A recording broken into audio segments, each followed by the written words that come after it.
간밤 미국 증시에서는 저가 매수가 정말 과감하게 들어왔습니다. 우리나라와는 확연하게 다른 모습을 보여줬는데요. 어떻게 파악을 해봐야 되는지 오늘 안영재 SK증권 이코노미스트와 함께하겠습니다. 안녕하세요. 안녕하세요. 안녕하십니까? 네, 오늘 밤 CPI 정보가 미리 샌 걸까요? 지금 발표 전에 오히려 강하게 적극적인 매수가 들어왔습니다. 어떻게 보셨나요? 기술적인 반등이라고 보고 있고요. 어. 그동안에 너무나 악재들을 많이 반영했죠. 그래서 보통 저희가 뭐 이코노미스트들은 보통 이제 경기 펀더멘탈 내지는 뭐 오늘 나올 뭐 CPI에 대해서 그 지표 자체를 좀 분석하는 경향이 있다면 아무래도 시장은 그 지표에 대한 해석이라든지 투자자들의 어떤 심리까지 반영한 측면을 생각을 해야 될 텐데 이코노미스트의 입장에서 CPI 뭐 지금 예상되는 바도 그렇지만 전월보다도 더 강력하게 나타날 걸로 예상이 됩니다. 그래서 통상적으로 최근에 시장이 정말 뭐 어려움을 겪는 와중에 가장 중요한 리스크 중에 하나는 인플레이션 리스크, 그다음에 금리 리스크 뭐 이런 것들이 있었는데 더 어떻게 보면 인플레이션이 더 가중될 거다라는 생각인데 그러한 것들이 시장에는 너무나 빠르게 반영을 해왔기 때문에 최근 들어서는 오히려 이 인플레이션 더 높게 나온다는 거 알고 있다. 그리고 그거 다 가격에 반영을 시켰고 오히려 최근 들어서는 어제 같은 경우에는 뉴스에서도 그랬었죠. 뭐 연준 관계자들이 나와서 3월 달에 너희들이 우려하는 것처럼 50bp 인상은 좀 과도한 얘기일 수 있겠다라는 메시지를 한 3분에 걸쳐서 말씀을 하셨어요. 그래서 이런 것들이 지금까지 그 악재들을 충분히 시장 가격에 반영한 것과 비교를 했을 때 상대적으로 시장 달래기에 나서는 이런 상황들 그리고 시장 참여자들, 즉 투자자들은 충분히 가격에 반영됐다라는 생각 때문에 실제로 이제 기술주들 그리고 그동안에 고멀티플 중심으로 해서 나스닥이나 어떤 고멀티플이 많이 빠졌던 것과 대비해서는 어제 같은 경우에도 나스닥에서 큰 반등을 줬죠. 그래서 이런 것들은 아무래도 기대치 대비 어떤 지금의 판단이 반영된 결과로 보여집니다. 그러면 인플레이션 정점이 왔고 이제 그걸 어느 정도 시장이 많이 소화하고 있다. 그럼 기술적 반등으로만 보기에는 조금 아쉬운 거 아닌가요? 앞으로의 좀 상승 추세가 나타날 가능성도 있지 않을까요? 거기에 대해서는 좀 시장이 좀 의견이 갈리는 것 같아요. 그리고 조금 더 많은 의견은 조금 아직은 신중하다라는 게 조금 더 우세한 생각인 것 같고요. 올해 같은 경우는 뭐 투자자분들이 다 많이 언론에서 접하시겠지만 기본적으로 연준을 비롯해서 뭐 한국은행도 그리고 얼마 전에는 ECB조차도 금리를 인상하겠다는 신호를 보내줬죠. 그래서 기본적으로 금리를 인상하고 유동성을 좀 긴축적인 행보를 보인다는 것 자체는 기본적으로 시장에서 생각하고 있는 밸류에이션 매력을 떨어뜨릴 만한 요소가 됩니다. 유동성이 과감하게 풀렸을 때는 무슨 뭐 이익이라든지 뭐 성장 기대 이런 것보다는 유동성 언젠가는 요 허들만 넘으면 주가를 끌어올릴 수 있겠지라면서 많이 주가를 좀 푸시를 했거든요. 근데 오히려 올해 같은 경우는 작년에도 그랬지만 올해는 더 그 반대 효과가 더 강력하게 나타날 것 같고 그렇기 때문에 투자자분들은 이 밸류에이션 매력보다도 더 중요하게 보셔야 되는 건 이제 이익입니다. 그래서 지금 같은 경우에는 공급망 교란이라든지 또 물류 대란 이런 부분이 아직 해소가 되지 않았다라는 생각들 그리고 연준에서 금리를 빠른 속도로 올리다 보면 이건 아무래도 빠른 속도의 금리 인상은 수요를 위축시킬 거라는 어떤 메시지를 주기 때문에 그럼 다시 말해서 어떤 시장에도 어떤 기업들의 이익 이런 부분에 대한 우려도 지금 섞여 있는 것 같아요. 그래서 지금은 아직 그 주식에 대해서 오버웨이트 하기에는 조금 부담스러울 수 있겠다. 기술적 반등은 충분히 가격에 반영이 돼 있고 그러한 어떤 악재들이 완화된다라는 여러 가지 신호들이 확인이 되기 때문에 기술적 반등은 주지만 기본적으로 어떤 뭐 이익이라든지 연준에 대한 통화정책 행보에 대한 어느 정도의 확신 내지는 컨센서스가 아주 수렴됐다고 보기는 어렵거든요. 그래서 지금 같은 상황에서는 주식을 오버웨이트 하기에는 조금 부담스러울 수 있겠다라고 하는 게 보편적인 생각인 것 같습니다. 네. 방금 말씀 주셨지만 이제 저희들이 살펴볼 때 소비자 물가도 물가지만 지금 당면하고 있는 여러 정치적인 문제 또 경제적인 문제가 산적돼 있죠. 우크라이나 사태가 어떻게 될 것인가 또 이란과의 대화가 어떻게 되어서 유가는 안정이 될 것인가 이게 가장 지금 소비자 물가에 중요한 영향일 것 같은데 아까 앞에서 서현정 앵커가 말씀 주셨어요. 디즈니랜드도 지금 그 뭐 채널 디즈니 플러스 채널도 가입자 수가 뭐 많이 늘어서 1,600만 명이 늘었다 그러더라고요. 이제 그런 식이 되다 보니까 이제 소비세가 살아나고 유가가 어느 정도 이란과의 대화가 잘 되어서 유가가 안정이 되고 저는 우크라이나 침공이 없다고 보는 사람인데 서로 너무 손실이 크기 때문에 중국만 더 커지거든요. 맞습니다. 그렇게 되면 이제 만약에 그런 상황이 진행이 된다 그러면 미국의 시장 증시가 11월 선거까지는 상당히 안정적인 모습으로 갈 가능성도 있다. 이 상반기만 잘 지나고 나면 네. 그런 예측에서 오늘 보여준 내용 다우나 나스닥이 반등한 것이 기술적 반등이면서 동시에 좀 더 강한 신호가 나온다면 이 추세도 갈 수 있다. 뭐 여러 가지 면을 다 반영하고 있다는 생각도 드는데. 맞습니다. 그래서 저희는 지금 어떻게 보면 지금 2월 한 중순 정도 되지 않습니까? 네. 그래서 지금 2월 그러니까 지금부터 나오는 가격 상승을 또 주식을 비중을 싣는 쪽으로 하기에는 좀 부담스러울 수 있겠다라는 생각을 하는데 어느 정도 2월 요 좀 악재들이 조금 더 마무리가 되는 네. 이런 상황을 겪고 나서 저희들도 좀 시장을 좋게 보는 뭐 시기는 아무래도 뭐 2분기 정도가 되지 않을까라는 생각을 해요. 네. 그래서 기본적으로 경제 전체적으로 뭐 그림을 보시면 지금 같은 경우는 상당히 좀 어려운 상황이 이어지고 있고 네. 여러 가지 악재가 복합적으로 작용한 결과물이라고 봅니다. 그래서 워낙에 저희가 기존에 많은 증권사들도 예상을 했고 저희도 마찬가지지만 연말 연초가 이렇게 어려운 장이 이어질 거라고는 미처 생각을 못했습니다. 네. 근데 뭐 생각했던 것보다 공급망 이슈가 해소되지 않고 있는 상황들 그리고 더불어서 뭐 에너지 가격을 비롯해서 여러 가지 원자재 가격들이 상승하는 게 뭐 여러 가지 악재로 반영이 돼서 뭐 큰 폭으로 하락을 했죠. 그래서 네. 얼마 전까지는 코스피의 하단을 테스트하는 뭐 용도로 뭐 PBR 밸류에이션을 활용해서 뭐 한 배냐, 뭐 0.95배냐, 뭐 이런 얘기도 있으면서 한국 시장 자체가 2,600을 장중에 잠시 깬 적이 있었습니다. 네. 그래서 바닥 타진을 하고 나서 저희가 설 연휴 때 뭐 쉬는 동안에 이제 미국을 중심으로 전반적으로 좀 기술적인 반등을 좀 강하게 주고 있는 그래서 네. 많이 빠진 쪽으로부터 더 많은 반등을 지금 보이고 있는 상황이기 때문에 네. 지금의 어떤 이런 구간을 해석을 해보고 있고요. 2분기에 들어서는 이런 조금 어떻게 보면은 악재들 이런 것들이 2분기에는 조금씩 완화될 거라는 신호들. 최근 들어서 그러한 영향들을 반영하고 있는 게 리오픈 관련된 업종 네. 주식들이 상대적으로 퍼포먼스를 그렇군요. 보이고 있는 상황도 아직은 어렵지만 이제 시간이 간다면 조금 더 완화되는 신호를 확인할 수 있겠다라는 생각에 의해서 2분기는 아무래도 조금 더 지금보다는 좀 가격 반등의 힘이 좀 강하게 작동할 수 있겠다는 생각을 합니다. 네. 그 클리블랜드의 로레타 메스터 연준 총재가 네. 의장이 여성분인데 매번 앞으로 남은 연준의 공개시장 회의의 미팅에서는 금리 상승을 논의할 수밖에 없다. 그런데 대부분 비둘기파의 견해는 올해 많이 올리면 한 4번 정도, 3번 정도 이렇게 보고 있더라고요. 방금 그래프 보여주신 내용을 보니까 아마 2분기가 지나가고 나면 어느 정도 주식시장을 반등시킬, 상승시킬 그런 기운들이 많이 대거 투입되지 않겠는가. 중국도 경기 부양을 할 시점이 나타날 것이고 그럼 세계 경제가 어느 정도 되지만 선거가 끝나고 나면 저 그래프가 다시 또 이렇게 하락하는 4분기에 들어서 그래서 제가 예측했던 상저하고지만 어떻게 저 그래프를 보면 또 상저하저의 추세처럼 보이거든요. 네. 과연 하저가 될까 하는 그런 고민도 없잖아요. 이 언젠가 조정을 한번 받아야 되기 때문에 네. 그 조정기를 4분기로 보신다 이 말씀이군요. 저희는 그렇게 보고 있고요. 일단은 기본적으로 저희는 뭐 역시나 의견은 갈리지만 저희는 뭐 상고하저로 봤습니다.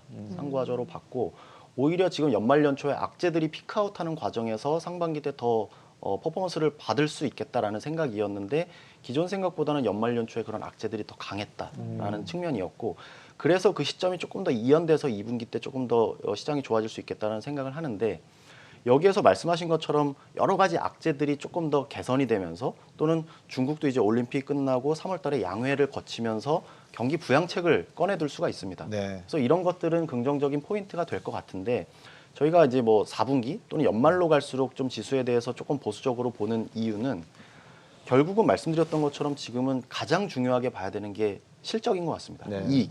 결국은 유동성도 긴축되는 과정이고 금리는 기본적으로 올라가는 과정. 네. 그리고 4분기에 가면은 중국도 시진핑의 연임 이슈 그리고 미국도 중간 선거 이런 좀 거대한 이벤트들이 있기 때문에 기본적으로 그 과정에서는 어떤 부양책이 쓰여질 수 있죠. 근데 시간이 가면 갈수록 결국 저는 그 이익에 대한 어떤 이런 생각들이 기대치를 점점 낮춰갈 거라고 봅니다. 네. 왜냐하면 지금은 어떤 인플레이션 국면이기도 하면서 가격 전가에 대한 이야기도 하고 있고 네. 우리나라 같은 경우는 수출 단가 측면에서 상대적으로 인플레이션의 영향을 많이 받고 예. 있는 상태이기 때문에 근데 시간이 가면 갈수록 그 뭐 증가율이라는 게 둔화될 수밖에 없고 그렇다면 어떤 뭐 전년 대비 기저효과라든지 그런 것들을 고려했을 때 시간이 가면 갈수록 어떤 경기에 대한 탄력 그리고 기저효과에 대한 탄력이 점점 더 둔화되는 국면으로 인식을 하고 있기 때문에 네. 어떤 이익의 관점에서 보면은 뭐 뒤로 가면 갈수록 조금 더 약해질 수 있겠다라는 생각을 하고 있다. 이렇게 말씀드릴 수 있겠습니다. 네. 그러니까 이익이 굉장히 잘 나올 이 업종을 고르는 것도 중요할 것 같은데 방금 표에서 보셨듯이 지금 비교를 해주신 게 반도체랑 은행을 비교를 해주셨어요. 일단 그럼 성장 희소성이 있는 업종은 반도체도 꼽을 수 있을 것 같은데 이에 대해서 설명 좀 해주실까요? 반도체 같은 경우 최근에 뭐 시장 22년 뭐 성장 전망 같은 경우에는 최근 들어서는 약간 반등을 합니다. 그러니까 상향 조정이라는 거죠. 네. 근데 굳이 업종별로 쪼개 보면 반도체나 IT, 하드웨어 정도를 제외하고는 조금 아직까지는 좀 이렇다 할 뭐 상향 조정이 이루어지지 않습니다. 오히려 하향 조정 추세 있죠. 네. 그래서 말씀드렸던 것처럼 이익에 대한 기준점을 명확하게 세워야 되는 상황 속에서 어떤 기존 기대한 것 대비해서 조금 더 좋아지는 업종이 어디냐 그런 것들에 대해서 조금 더 포커스를 둘 필요가 있겠는데 그런 측면에서 보면 반도체 쪽에서 뭐 기대를 해볼 수가 있을 것 같고 지금 물론 뭐 메모리 가격도 마찬가지고 여러 가지 가격 조건이 반도체 업황에 대해서 아직은 좀 보수적인 것 같아요. 그래서 저희 하우스에서도 뭐 내년 하반기 이후에 뭐 여러 가지 이야기를 하고 있는데 결국 그런 것들이랑 업황 턴어라운드 그리고 최근 들어서 계속 뭐 반도체 쪽에서 공급망 이슈가 가장 코어하게 작동을 하기 때문에 이러한 부분도 서서히 시간이 가면 갈수록 완화된다는 측면에서 보면 반도체 업종에서 조금 더 기대할 수 있는 부분이 있다. 뭐 이 정도로 저희는 보고 있습니다. 그리고 방금 전에 봤을 때 이제 은행 쪽에서도 실적 희소성이 있다고 봐야 합니까? 은행에 대해서는 지금 기본적으로 금리가 올라가는 구간이기 때문에 네. 뭐 최근에도 그렇지만 금융업종의 가격 상승세가 보이고 있죠.